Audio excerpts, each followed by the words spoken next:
So very excited to welcome back our next guest to this show. We had her on just under a year ago, and just a little bit has happened since we last had her on the show. Won a couple of important medals, couple at the World Championship, little one at the Olympics, and also decided to hang up the bike and retire, where I believe should be relaxing, but she's about to go on a massive journey in a couple of days' time to raise some money as well to use her cycling skills to the best of her abilities. It's such a pleasure to be able to welcome back to the podcast Olympic and world champion Grace Brown. Grace, welcome back to Off the Podium. Thanks, Ben. I'm really happy to be here chatting with you again.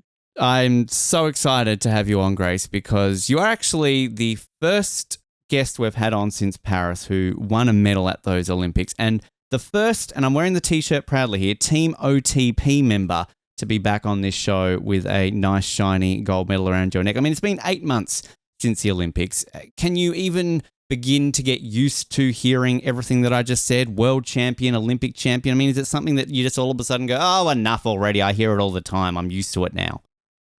Yeah, it's a strange thing. It's sometimes hard to really get used to the idea of having those things under my belt.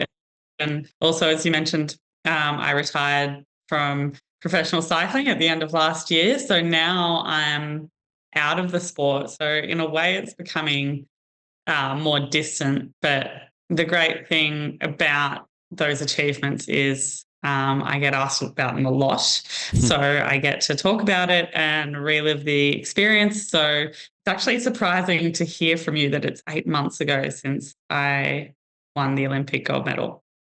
I can imagine it's the most probably intense 8 months of your life, right? Because, I mean, it seems like yesterday, but I can also imagine it probably seems like about 10 years ago at the same time. Yeah, it's been really full on since that day. I continued racing in Europe. I went straight from the Olympics to race the Tour de France Femme. And yes, all the way until the World Championships in September. And then I came back to Australia, and it's just been sort of nonstop events, media, all of that jazz, as you do, until now. And it's only like the last 2 weeks maybe that it started to get a little bit quieter. Which it comes to the territory, of course, and we'll touch on that obviously with what happened, sort of from that point in Paris. But I mean, you announced that retirement. I wrote down the dates here because I found it such a fascinating month that you would have had in your life. So June 22nd, you announced your retirement. A week later, you're officially announced for the Olympics, for Paris, for your second Olympic Games. Then you go on to win that gold on July the 27th. So in the space of a month, you go from retirement, confirmed at a second Olympics, Olympic gold medalist. So even sort of looking back at that period, I can imagine that what you've experienced now, but even that month from June 22nd was a very intense moment in your life as well. Yeah, in a way, announcing my retirement, it was a decision that I'd already made. And announcing it before, those big goals took a weight off my shoulders. It allowed me to be more honest about my journey and where my year was headed, and not have to pretend like I was continuing in the sport afterwards. So, I think my manager wanted me to wait until after the Olympics to say it, but I said, no, I need to get this off my chest. I need to, go into the Olympics without the weight on my shoulders and bit of free rein. So it helped, I'm assuming, just with what came from that point, like doing it that way, it clearly helped a little bit then. Yeah, I think, there were lots of other factors in play that helped me perform at the Olympics, but I think, you need to clear a lot of the other baggage so that you can focus on the thing that's the big goal. When it sort of came to getting to Paris and sort of all that preparation, obviously your first race was, day one essentially of the competition. So you no doubt got there a little bit earlier to get prepped and everything. But I know leading into Tokyo, you were coming off the back of an injury. It was obviously a bit of a different Olympics with COVID and everything along those lines. But just on what you were saying, did you feel a lot more mentally, obviously physically prepared, and sort of what was that lead up like sort of the week or so before your first race in Paris? Yeah, it was. It wasn't completely smooth. I'd obviously planned like how my run in to the Olympics was going to be based on sort of trial and error over the years. I worked out that I was in my best shape if I did like a really hard week-long tour in the lead up, recovered from that, and then raced. So I'd competed in the Giro d'Italia. Um, just I think it finished 2 weeks before my Olympic race. And that had actually been way harder than I was expecting and really, really hot. We were racing in, yeah, plus 45 degrees a lot of the days. Wow. And like the heat stress was pretty intense. So recovering from that took a lot longer than I expected. And it really wasn't until the day of the race that I got on the bike and my legs felt fresh. Like even the day before, I was, doing my pre-race sort of activations that I usually do the day before, and I was thinking, oh God, my legs feel pretty rubbish. And yeah, that was sort of stressful, but I knew that I just had to focus on the process. I didn't have any other option at that point other than to stick to the plan. And yeah, thankfully on race day, it all came together and I felt good and I probably performed the best I ever have in my career. Had you ever felt that before? Had sort of a race taken it out of you so much that your next one, you sort of had that in your legs and feeling going into the next one? Definitely not for that amount of time, like maybe, yeah, max a week after a hard event, but this was like 2 weeks of fatigue. So I really thought that I'd overdone it. But yeah, thankfully, yeah, the body got there in the end and it was Thankfully. smooth sailing. It was a good story in the end. Yeah, wow. Do you have time to sort of talk to your coach or extra sessions with the physios the night before, or sort of, what can you do in that sort of short period to kind of alleviate that before you get on the bike for the race? Yeah, I was speaking to my coach daily and adjusting the plan. But in a way, it's an awkward amount of time, 2 weeks, because I want to recover. But if I completely stop doing anything for 2 weeks, then I lose form. So you still have to keep doing sort of little activation maintenance sessions. So yeah, my coach just kept saying, it's okay, you'll come good. Like you just have to trust the process. I was doing enough recovery.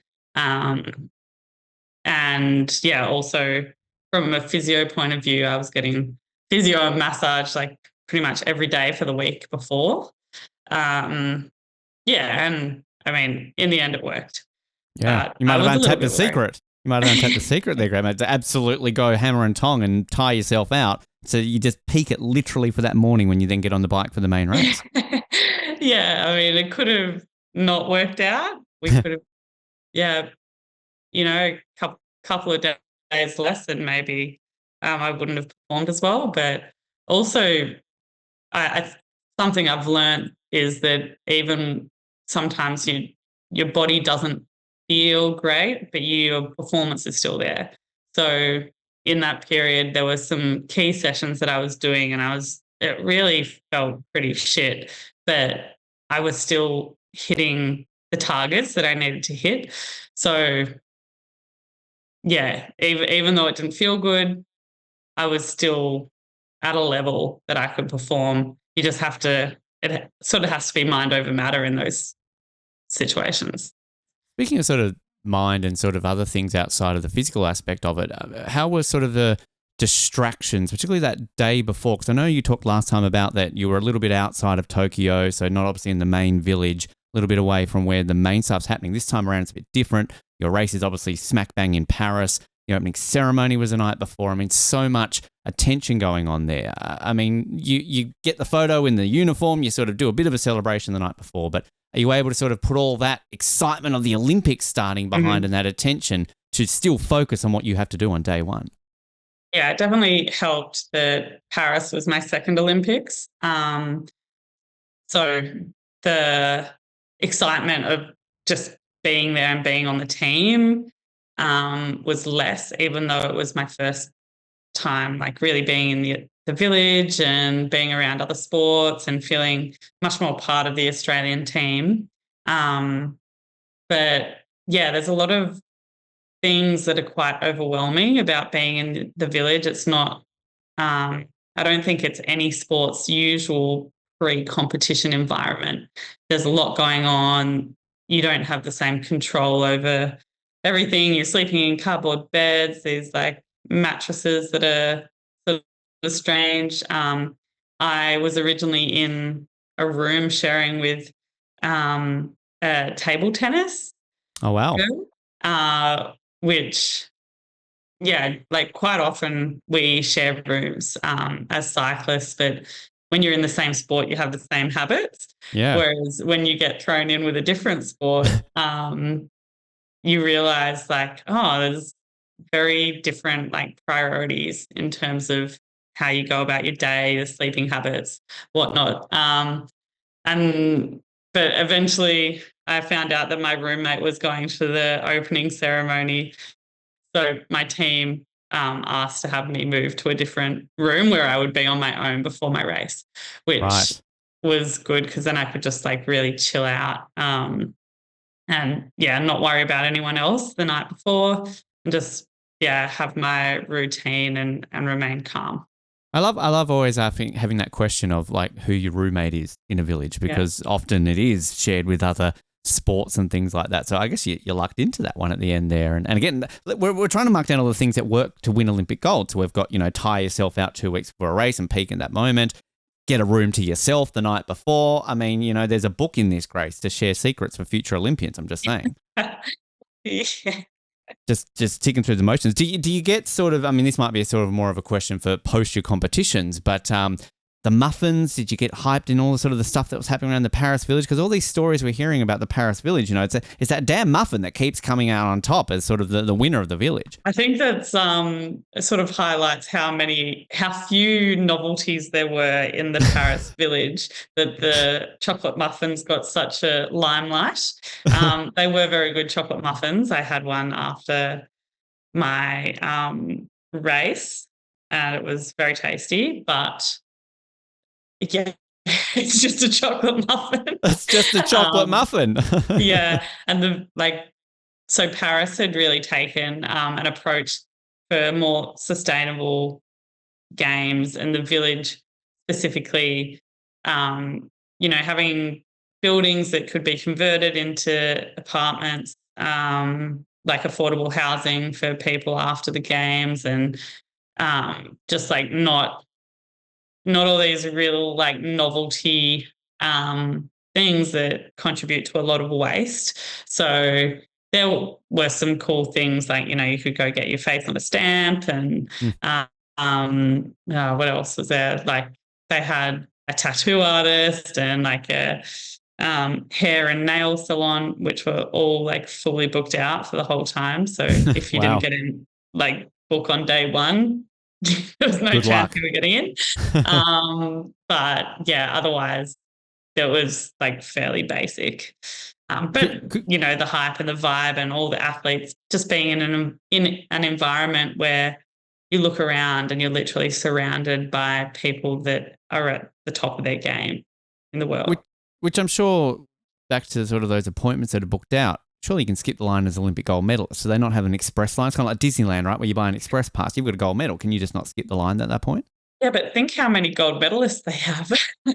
Well, true, but like there should be some sort of special section, right? Like the VIP area or something along those lines. I can't imagine Michael Phelps back in the day would be very going that. But I mean, obviously it's your second Olympics, but again, very different in terms of that atmosphere, what you're touching on. You could have your family there, for example. There were fans and everything along those lines. I mean, probably jumping ahead with this question a little bit, Grace, but overall, did you sort of enjoy that intensity a little bit more, or did Tokyo kind of look all right, considering maybe it's a bit quieter and maybe it sort of, was a little bit less distracting at points? Um, yeah, I don't know. I think I definitely, if I had to choose, I would take the Paris atmosphere over the Tokyo atmosphere, and especially because like one of my um, biggest values about doing sport is sharing it with people, um, especially like my support network and fans, and spreading spreading the love of sport and the excitement of competition, and having my family there was really important to me. Even though it added a little bit of pressure and stress, like in the end, if I didn't have them in my support network, the whole thing would be less meaningful to me. So it's sort of the payoff, The cost payoff. benefit. Just a little bit there, a little bit there. I know you talked last time about when you go into a race, you generally try to rehearse it as best as you can, strategy, things like that. I mean, how familiar are you able to get with that course in the lead up to the actual race? Are you allowed to sort of go out there and just ride it a day or two beforehand? And sort of when you talked about rehearsing it, how were the rehearsals going outside of the physical, obviously, pain you were in sort of going into that race? Yeah, I on the Wednesday before my competition, they sort of closed down the roads for the circuit of the time trial, and um, yeah, we had maybe 2.5, 3 hours to do as many laps as we could of the course. So yeah, I went out, and in that process, you're analyzing where you want to ride on the road, because it's not all smooth. There's like drain covers, there's bumpy bits, there's cobbles.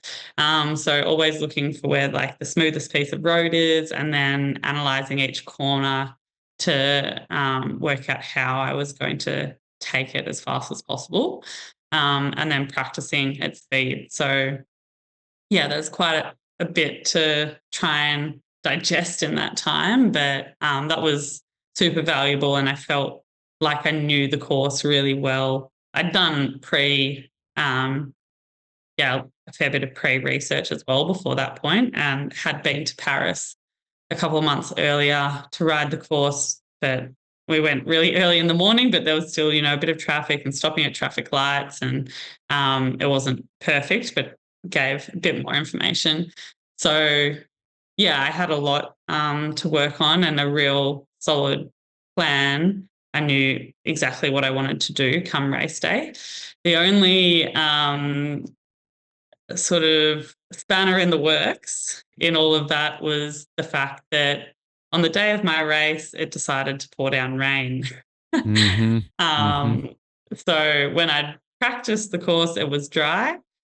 We saw on the forecast that it was likely to be raining, and there was no way to practice in the rain. And that changes quite a lot in terms of how quickly you can go around corners, because you lose a significant amount of grip on the road.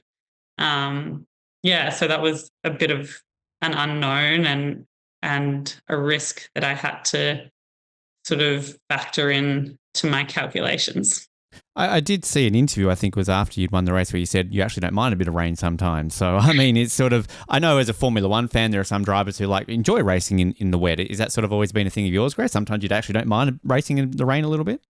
Um, I wouldn't say I enjoy it, but I definitely have performed well in rain, like wet conditions in my career, and um, yeah, it had also been a really, really wet spring, or like first half of the year where I was based in northern Italy. Like I spent a lot of days training on wet roads. So I think that put me in good stead for the race in Paris. Yeah, it didn't stress me out at all. And I know that for some cyclists, racing in the wet can be really stressful. Um, so I just sort of clocked it as, all right, it's raining now. The roads have less grip. I need to make some adjustments, but we just get on with it. Everyone's in the same boat.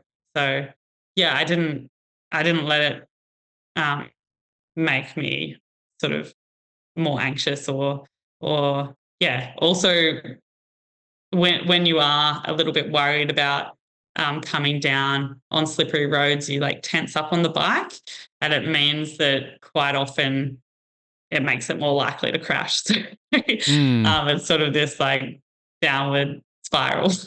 It's kind of that is an interesting point to put, because it's sort of, we have that, like, this is a very bad comparison, Grace. Here I am driving a car versus an Olympic cyclist, but like if you're driving in the wet, there's almost that mentality of like, I might have an accident more than I would on other days, and it's almost Yeah. like putting that out of your mind, right? So it's sort of that interesting, that mental aspect where you've got to, I guess, focus, stick to the plan, and try to just not realize that, oh, it's a little bit more of a chance of me falling off today. Yeah, because often you overreact Mm. when, you might feel your wheels slip a little bit. And if you overreact in that moment, then you're going to make it slip more Yeah. rather than just like, oh, that's a slip. And you just sort of like let yourself go with it. Um, yeah, which is similar in a car, I would say. If you lose a bit of traction, if you then like slam the brakes or like make a jerky turn, then like your car can go out of control really easily. Yeah, yeah, exactly. How you obviously, you go right towards the end, but are you able to sort of, are you paying much attention to what's happening and seeing that a lot of people are falling over and stuff like that, or is that again what you're just touching on there? You've got to put that out of your mind because you've got your own race and you can't be focused on what's happening to the other competitors. Yeah, exactly. So I had like a warm up area where it was just me and the staff that were supporting me. And yeah, I didn't have like any information about what was going on for the riders that were ahead of me in the lineup. So I was just in my own world, like not really just focusing on what I needed to do to prepare. The only bit of insight I got was when I walked from that area to the start ramp and I saw on a screen a Polish girl sort of getting back onto her bike. And I thought, that looks like she may have crashed. But it didn't really occur to me that lots of people were crashing. And then, yeah, I just started my race. During the race, I have a radio in my ear where the car behind me is communicating with me, giving me directions, and yeah, just sort of being my eyes on the road because I don't have a lot of vision in the position that I ride in. And yeah, thankfully, we didn't really discuss it, but the coach in the car knows me pretty well, so he didn't give me any intel about the fact that people were crashing. Um, so I just rode my own race. And it wasn't until like the last couple of kilometers that he started like sort of being quite forceful, telling me, okay, Grace, like there's a corner coming up, sit up, brake now, like slow down for the corner, really being like, you don't need to go so Wow. fast. And at the time, I was like, why are you telling me to slow down? Like, I'm trying to win this race. So I didn't really take it on board, but thankfully I didn't come down. Yeah. It was only afterwards that I heard about all the crashes that happened. Crazy. It's so crazy to think that, because obviously, we're sitting there watching it and we're just seeing everybody sort of fall down. And then it's kind of like, from the spectator's point, we're going like, well, this is quite, treacherous and dangerous. But to hear that sort of from your perspective, that it's almost just like, completely oblivious. I've got my own thing to do. And now I'm being told to slow down. Wait a minute. This is sort of Yeah. a bit strange. Was there a point? Otherwise, so many of the great quotes you said about it afterwards, sort of how you described it as like perfect race, then some more. But like, was there a point in that race where all of a sudden you thought, I'm doing pretty good here. This is looking pretty good. I might have a nice necklace at the end of this race. Yeah, the first maybe 5 kilometers, I felt like I wasn't really like getting into the race very well. I like felt like I was really pushing and sort of forcing it. But then I sort of found my rhythm. I got to there were two intermediate time checks, one at 10 kilometers in and one at 20.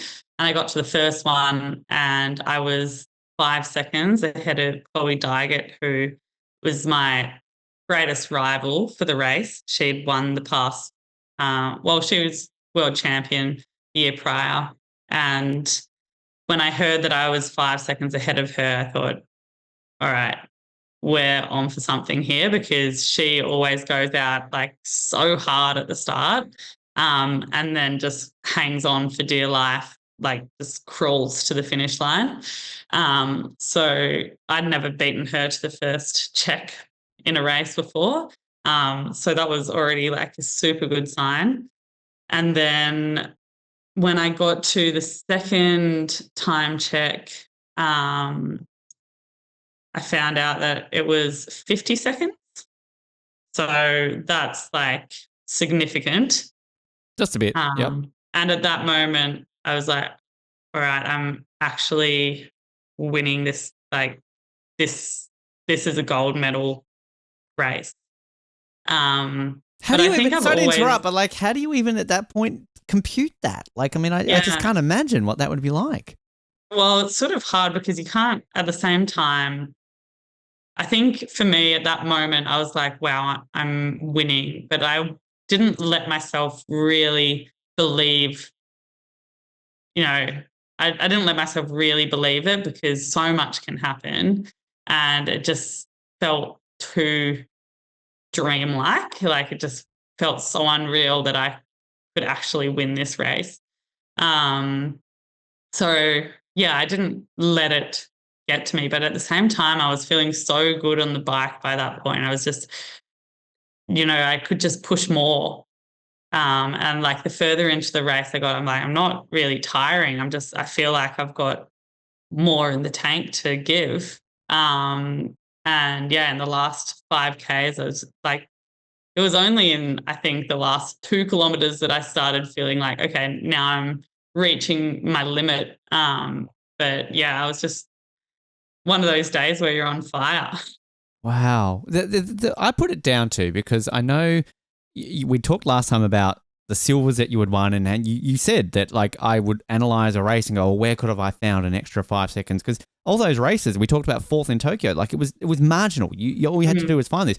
You go out and you win this damn thing, Grace, by 90 seconds, which is a record in terms of the Olympics. The biggest margin ever between gold and silver medal at the Olympic Games and the women's time trial. Like, I just think that was just pent-up frustration from all these years at World Championships, at Olympics, of just narrowly missing it, where you've gone, screw it. This is what I'm capable of, and I'm not even going to win this thing. I'm going to absolutely smash the crap out of this. Yeah, that's partly true, because in the race, because I'd lost, on numerous occasions, I'd come second by small margins. Literally every kilometer of the race, I was like, okay, I'm racing for every inch of this road. Like there was no point that I was, giving anything up. Everything was there to take extra time on. So yeah, I think those close calls made me like so hungry for every second that I overdid it. Yeah, I mean, you're allowed to at that point, I think, kind of, it's the Olympics, you want to win that gold medal and everything, that sort of stuff. But I mean, I always love asking this question to any Olympic gold medalist on the show, because it can be answered in so many different ways. And as we said, it's been, 8 or so months since that moment. But like, can you even begin to describe that moment of realization, crossing the line, when you see that Chloe's obviously not going to beat your time? Like just that actual moment that here you are, Grace Brown, you are an Olympic gold medalist. Yeah, it's a weird moment, especially, so I crossed the line. Chloe was still out on the road behind me. And I'm greeted at the line by our, Australian team support staff. And she's been at like quite a few races with me before at the World Championships and whatnot. And I said to her, I'm like, Nadia, I think I've won. And she was like, Grace, no, she's Italian and really superstitious. She's like, no, no, we have to wait for Chloe. Like, we have to wait for Chloe to cross the line. So then there was this like awkward couple of minutes where I was pretty sure I'd won, but I wasn't allowed to celebrate it yet. So we just had to wait for Chloe to come across the line. And yeah, and then she did, and it was like, wow, like, is that time correct? Like, I was just confused. Like, it just checking it, um checking it it so just much. seemed too crazy. And also because you have, like, it had been this massive goal and every day I was working towards it. But but you but it always seems like a pipe dream. It's like, okay, I'm gonna try and do this crazy thing, but like, don't pin your hopes on it because like it can let you down. Um, it's so hard to be an Olympic champion. And I don't know, I've just always seen myself as um, very human. Like, the people that win gold medals have this like sort of extra power about them. Like, they're, slightly different to the rest of us. And I could never really put myself in that position of someone that is the like absolute best at their sport. And um, so it's still, I think, something that I'm coming to terms with, that, yeah, it's just me. I'm still the same person. I'm not, um, I don't see myself as like really, really special compared to anyone else. But I've been able to achieve this really, really cool thing because I worked really hard for it, and I dared to go after it. So yeah, that's sort of cool. It's that's the best way of describing it. It's sort of cool winning an Olympic gold medal. Sort of Yeah. cool. It works that way. I wanted to point out a fun fact for you, though, Grace, to try and make this feel extra special for you, because obviously, history maker, first Australian to ever win the road trial at an Olympics. Curse in the purse, by the way. We brought up that curse last time around, and it's gone. First Australian to win a road cycling gold medalist in 20 years. First Australian to win a gold medal at the Paris Olympic Games. But here's one for you. Of 185 Olympic gold medals that Australia has won at the Summer Olympics, you are the very first person called Grace to win an Olympic gold medal for Australia at the Olympics. So there you go. You can take that one for free today, Grace. That makes you feel a little bit extra special and unique today. I'll have to put that one on my bio. You will. The only Australian Olympic gold medalist called Grace. You're it. You're a very rare breed, unique in that way as well. I mean, you talk about in the village, you get to go on a stamp. Of course, you win a gold medal for Australia, you also get to be on a stamp for Australia. Is that something that when you get back home that, mum, dad, the family, the friends have kept all these rolls of Grace Brown Olympic gold medal stamps, and do you get a letter in the post going, oh shit, look, it's me. There I am. I'm on it. I'm my own mail. Yeah, I think, well, yes, people have sent me letters with my face on them. But that's surprising that there's still any available, because I'm pretty sure my mum bought Post out. As she should. But yeah, that's very cool. And Oz Post also send like a framed, blown up stamp with my face on it and framed. So Fantastic.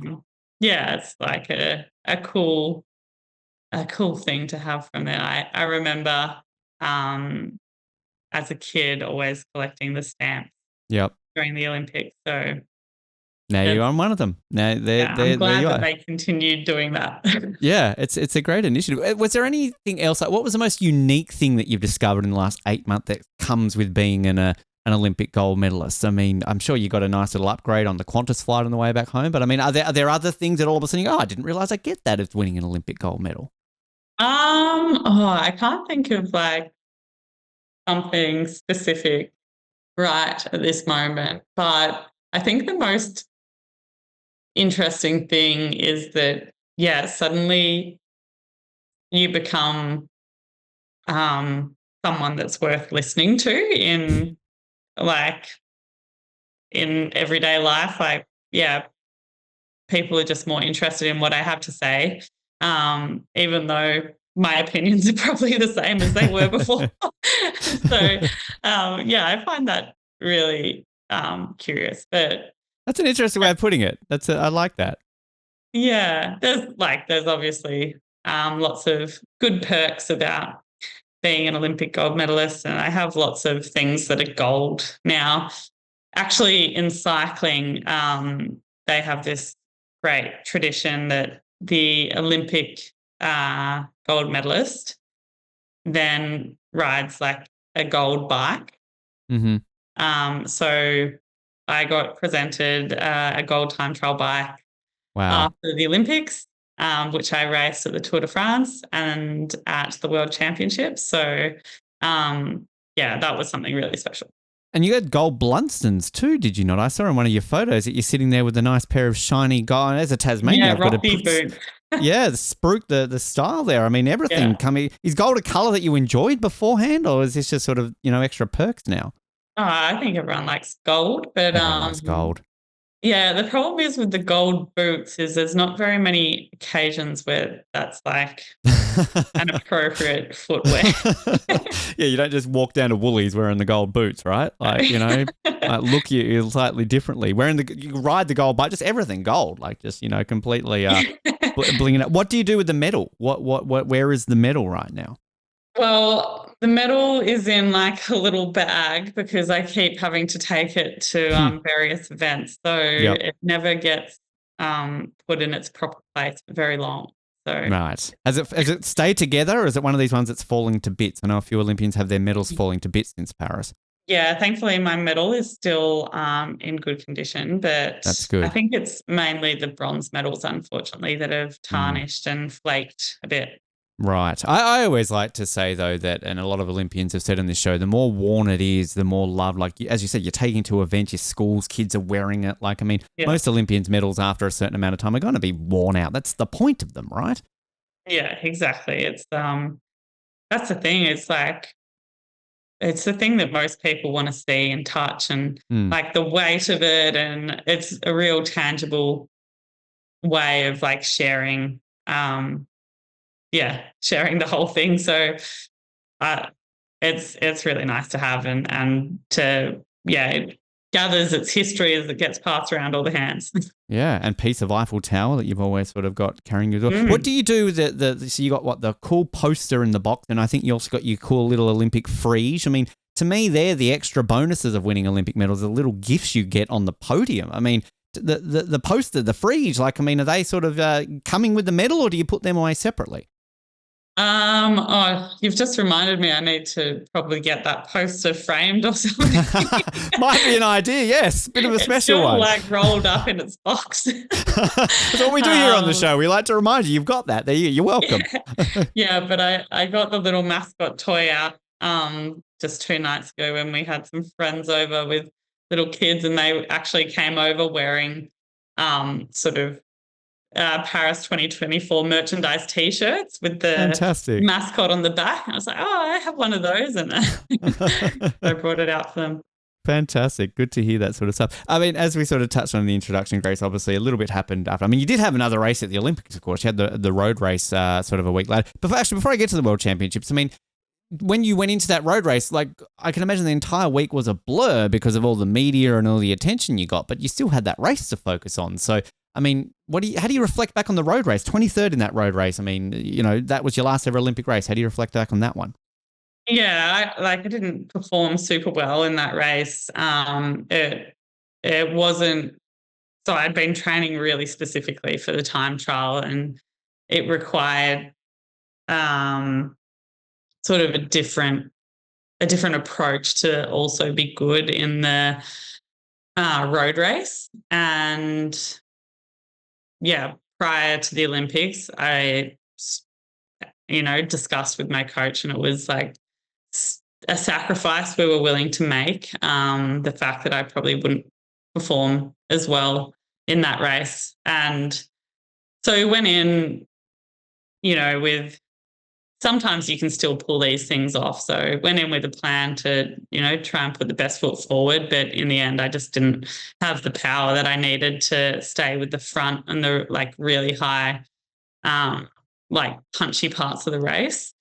So yeah, it was I hadn't given put any pressure on myself to perform there. But I just went in and I was like, I'm gonna give my best, and I gave myself every opportunity to have a good race. But yeah, didn't quite make it. But in the end, like yeah, I was happy with, like, I had my gold medal, so I wasn't too concerned about not placing higher in that race. Still left Paris with a nice accessory, so that sort of that worked out that way. A month later, World Road Cycling Championships, come away from that with 2 gold medals. You become the first ever cyclist in history to win the gold in the World Championship in the same year, if I'm not mistaken. And in the mixed team, you also get that gold as well. I mean, that I can imagine is a completely different experience, because I guess the attention of Australia is not as focused on that as they would have been a month ago in Paris. How do you take a world championship win 2 months after an Olympic gold medal? Are they comparable? I mean, sort of how do you reflect on that win versus the Olympic gold? Yeah, they're quite different in their meaning. So for Australia, winning an Olympic gold medal is really massive, and it's one of the only bike races I do that people that aren't fans of cycling watch.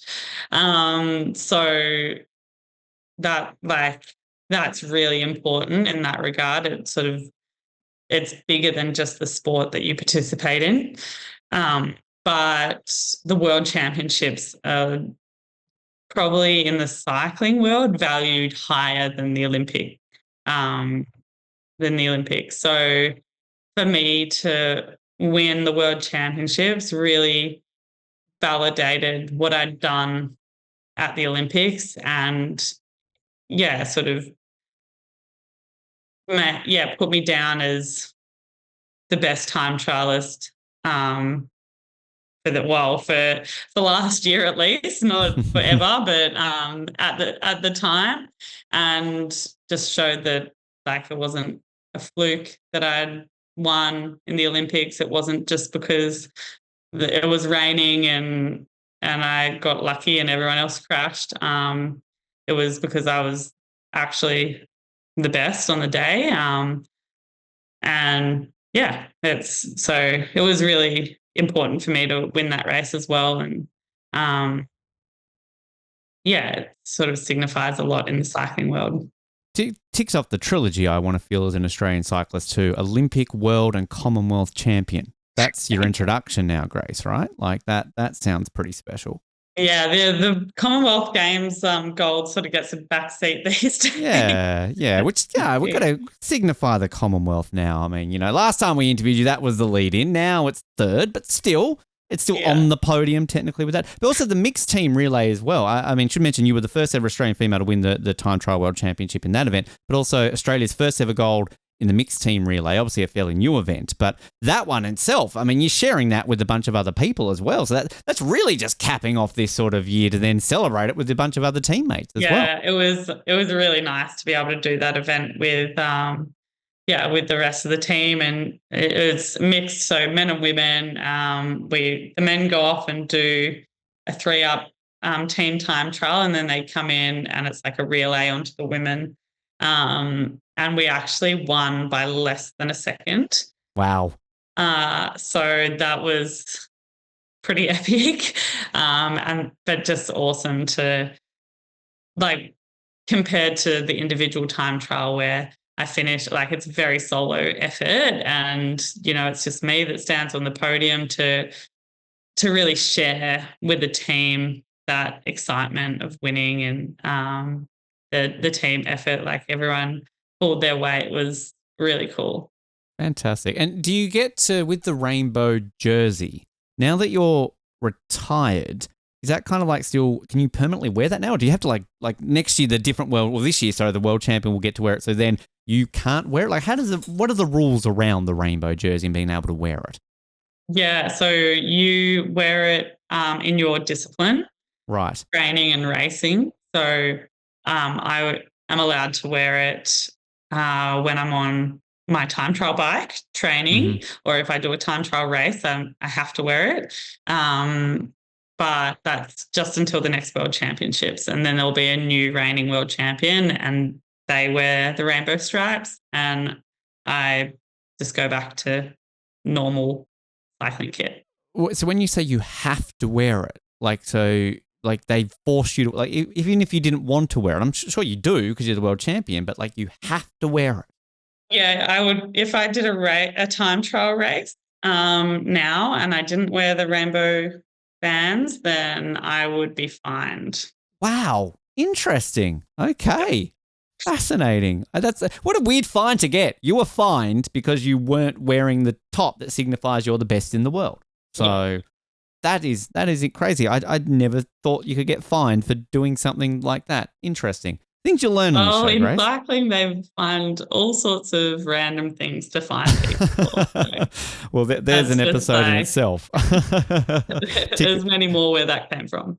tick off all the fines. One thing though that you're about to do, which obviously you're now retired, so you're obviously getting into sort of away from the bike, but you are about to literally in a day head to New Zealand and get on a bike for a week to raise some money. Now, tell us a little bit about what you're doing here, Grace, because I love sort of the release that you sent out, essentially saying that you're doing this kind of with no training. You've been retired for a little bit now, so you're sort of not training like you're doing. So this sounds like it's going to be an epic little time for you now. Yeah. So I'm not doing the same amount of time on the bike as I was previously. I still get out with friends, but definitely not as fit as I was the end of last year. But I am next week going to New Zealand with a group to do the chain reaction challenge. We're cycling 1,000 kilometers in 7 days. So it's really equivalent to like a week-long tour that we would race in the world tour. So quite hard, quite hilly, but I'm nowhere near as fit. And we are raising money. So it's a foundation, and we're raising money for the Starlight Foundation and the Monash Children's Hospital. So the charity has a real focus on helping sick and disadvantaged kids. I'm trying to raise $7,000 for the charity. So if any of your listeners want to support that, you can just type into Google chain reaction challenge, or maybe Ben, you'll share a link. We'll link it. We definitely will. Yeah, and you'll be able to find my fundraising page on the website and donate there. And really valuable cause, and I'd appreciate any donation, small or large. I think you're going to get it because, I mean, at the time of recording this, we're just under 6,000. So you're very, very close there to going, only having $1,000 to go. So I think we can get it there. But I mean, here's a fun fact. I don't know if I told this to you last time, Grace. I actually literally don't know how to ride a bike. I am about to turn 38 and I can't ride a bike. So I could barely ride a kilometer, let alone 1,000 kilometers over 7 days. So I'm just sitting here in absolute awe that is something you're able to do with very little time on a bike since you've retired as well, Grace. So applaud you in every single aspect right now. Oh, well, Ben, I think we need to change that. Get you out on a bike. When I'm in Melbourne, I will look you up, and maybe I can finally say that I got taught how to ride a bike by Olympic gold medalist Grace Brown. That would be a fun thing to sort of put on that. But I mean, sort of just in terms of what you're about to do though in New Zealand, I mean, was this like always a goal? Is this something that sort of you'd always looked at doing and kind of, being able to use your cycling powers for good, essentially? Yeah, I think, when you're in a position to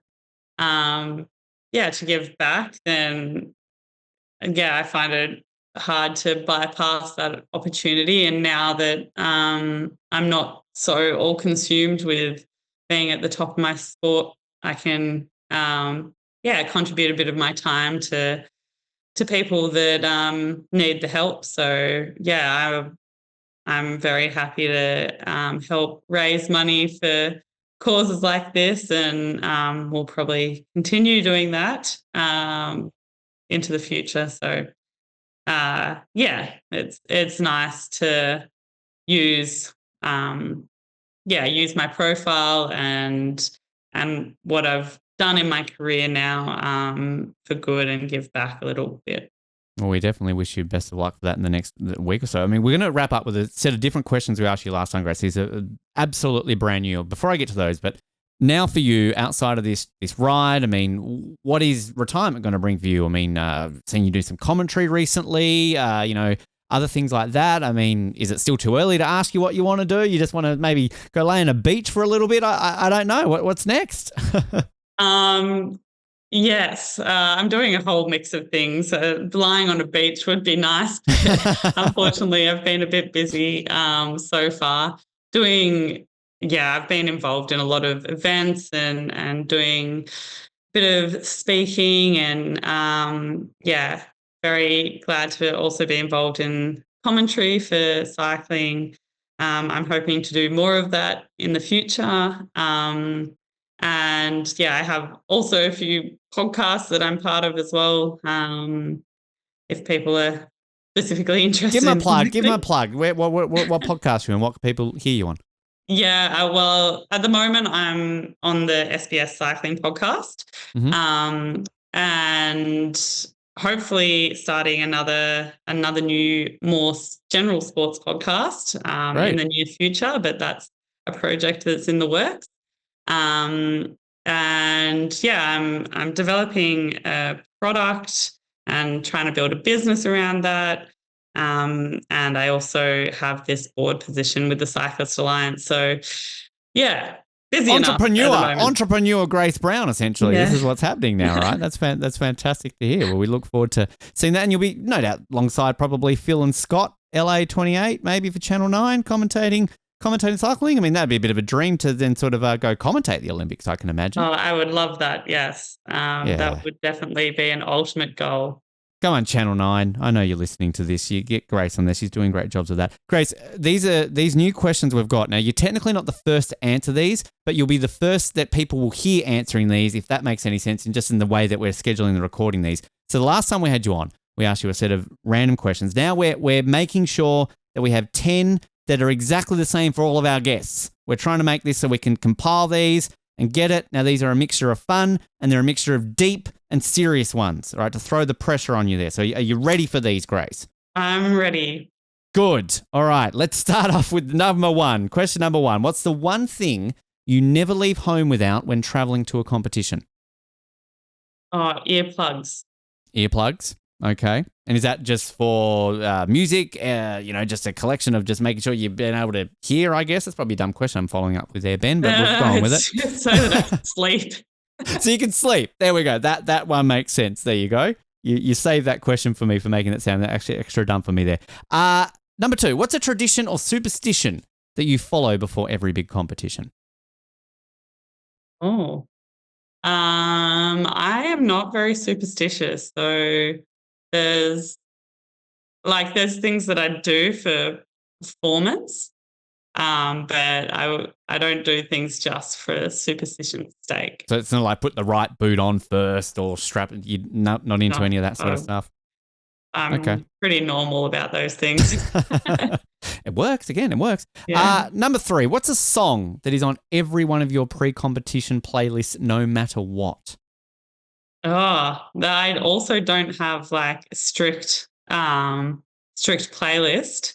I quite often listen to my Spotify Discover Weekly or just any random playlist. I like sort of a good beat and sort of dance music or something that makes me happy. Yeah, that's the perfect way of summarizing something that makes you happy. I like that. I like this question. What's the most unexpected or funny DM you've ever gotten as an Olympian? Well, it's not actually one that I received, but someone tried to contact my husband to get in contact with me. And they told my husband that they really liked my thighs. Wow. My strong, muscular thighs. So that was very weird. That's a weird thing to message someone's husband about. Okay. Far out. All right, there you go. We're going to learn a lot in that question, I feel, and what not to message Olympians mainly, probably, I think. What is the weirdest thing you have ever eaten at an international competition, and did you like it? Well, it would have to be something in China. Um, yeah, they have weird stuff. Or maybe, oh, I don't know. I don't even know. Like usually you'd sort of steer away from the weird things Yep, in the buffet because you don't want to get ill. true. I always like But that we've had discussions in this show about horse milk before in some of the Stan horse milk. countries and stuff like that. So, and just see if we can ever top the horse milk conversation. Yeah, It probably fizzes, like apparently. fish eyes or something in Yeah. China. Ooh, But I didn't eat okay. them. No. I think I'd steer away from those ones as well. Good idea there. What is your ultimate guilty pleasure meal after a big competition? uh, my go-to is like a dirty burger.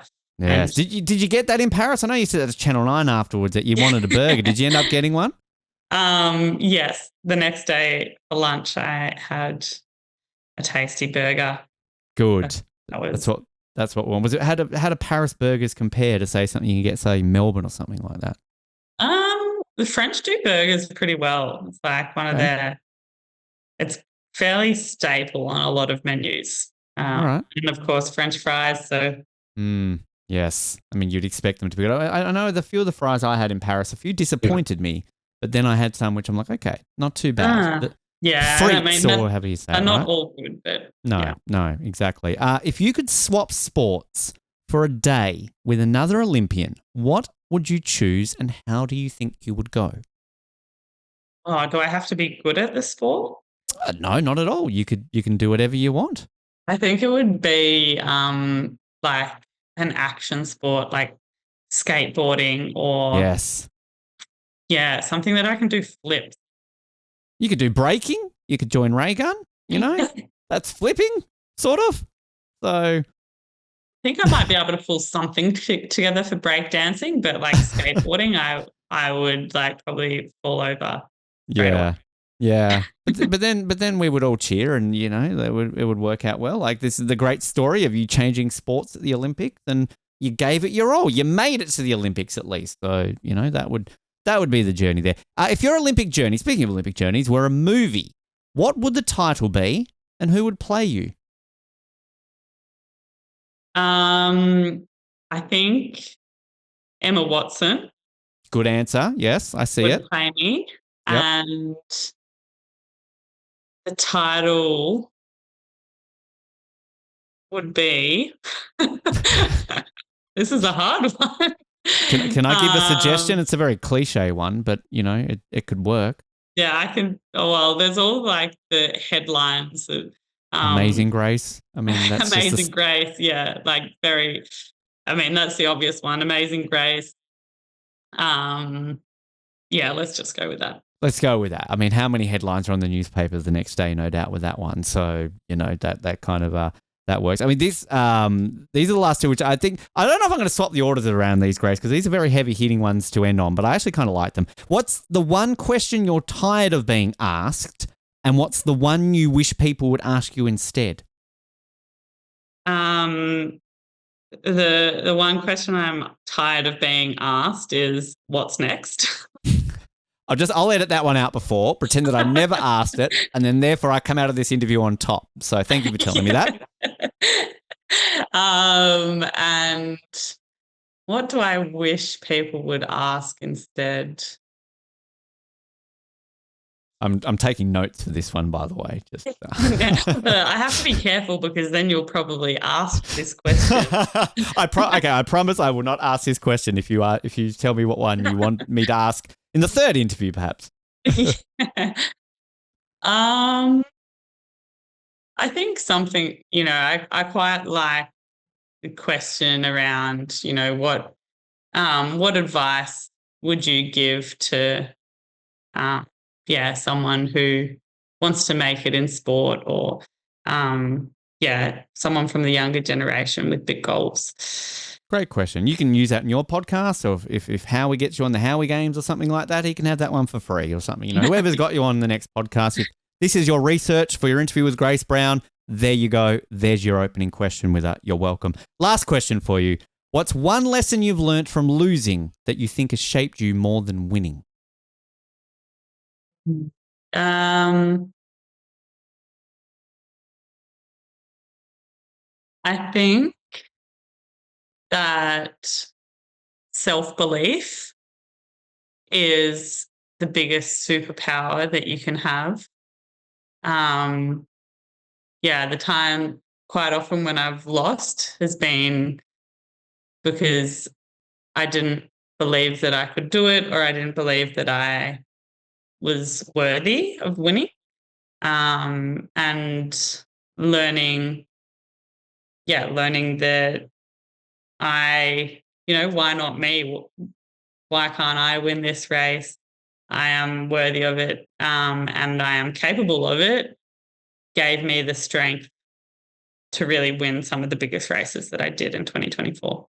Great answer. I love that. That is a perfect way to close this out, Grace. As I said, we'll tag the fundraiser that you're going in the next week. Best of luck with all of that and the podcast and everything along those lines. Many, many congratulations on not only 2024 and everything else that came before that, your entire career in general. And we definitely wish you the best of luck for whatever's next. I just won't ask you about it. I promise next time around I'll stick away from that question. And again, edit it out of this interview. No one ever heard that, right? It's all right. And I understand why people want to ask it. It's just a harder question to answer because it's in the future. Yes, indeed. In the future. Grace, always a pleasure. We appreciate your time on the show today. Thanks for having me, Ben.